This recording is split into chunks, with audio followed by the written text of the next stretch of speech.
चप्पल लिएर लु यो चाहिँ मेरो धान मैले रोपेको धान यो हो यस्तो भइरहेछ अब पाक्न लाग्यो त्यो चप्पल उताबाट बोकेर जा त म यताबाट यो छेउबाट धान हेरेर आउँछु यो चाहिँ मैले गर्ने खेत हो हेर्नु कस्तो छ हेर्नु होला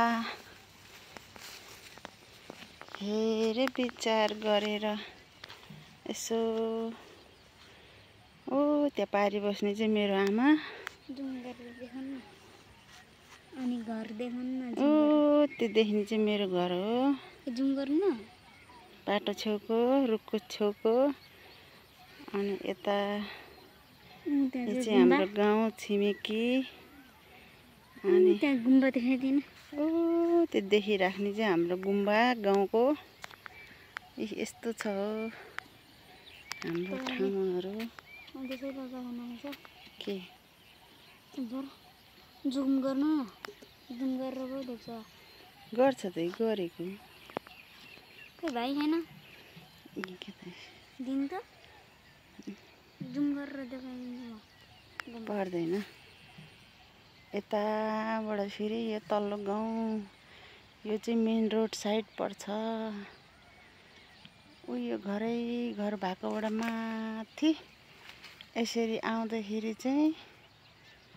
मेरो घर पर्छ यसरी छ ट्याक्क आउँदा ऊ त्यो छेउमा मेरो घर यो चाहिँ मेरो खेत हामी धानको बिउ राख्नलाई हिजो ठाउँ बनायो आज चाहिँ हामी धानको बिउ छर्नलाई आयो धानको बिउ छरेपछि यो पाकेर धान काटेपछि फेरि रोप्ने यस्तो छ चितवनको खेतीहरू धान मकैहरू यस्तो हुँदैछ यतिको भएको छ धान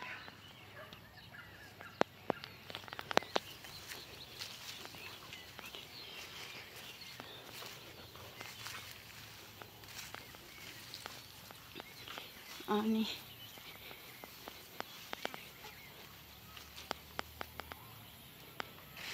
हामी चाहिँ धानको बिउ छर्नलाई हिँड्दै हो गाइजहरू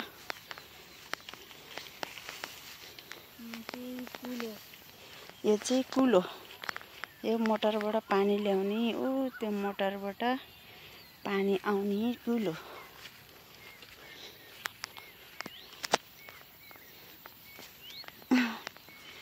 लड्न पो खोज्छ हो कुलोतिर पानी काटेर फाले रहेछ यो चाहिँ मेरो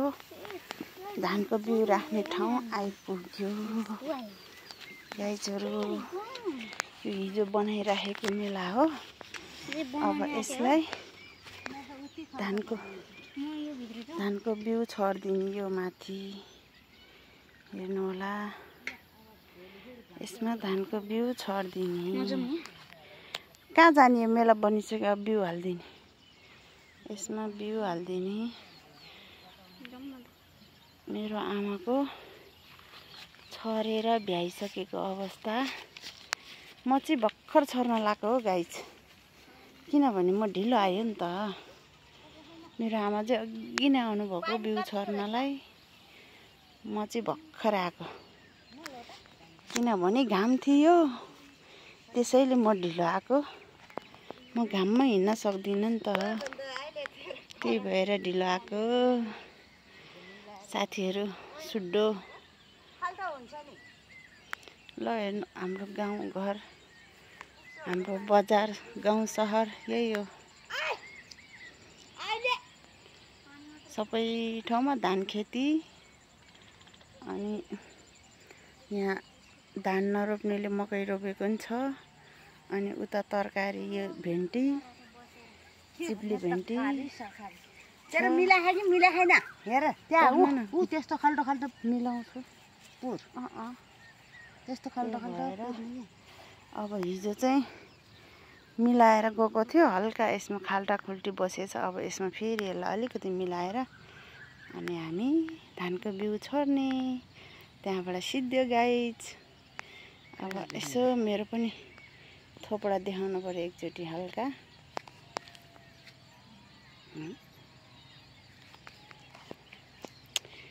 भनेको के भयो के भयो। हाम्रो मम्मीको थोपडा चाहिँ यो हो गाइज। तेरो बाउ नहाल्दा ल ल गाइजहरू, अब यतिकै हो आजको लागि। अब अर्को धान खेती गर्ने समयमा, काट्ने समयमा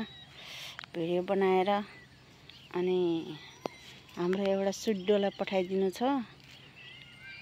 त्यही सुड्डोको लागि भनेर बनाइदिएको गाइजहरू। अब तपाईँहरू सबैजना हेर्नुहोला, मेरो सुड्डोसँग भएको जति पनि साथीभाइहरूले।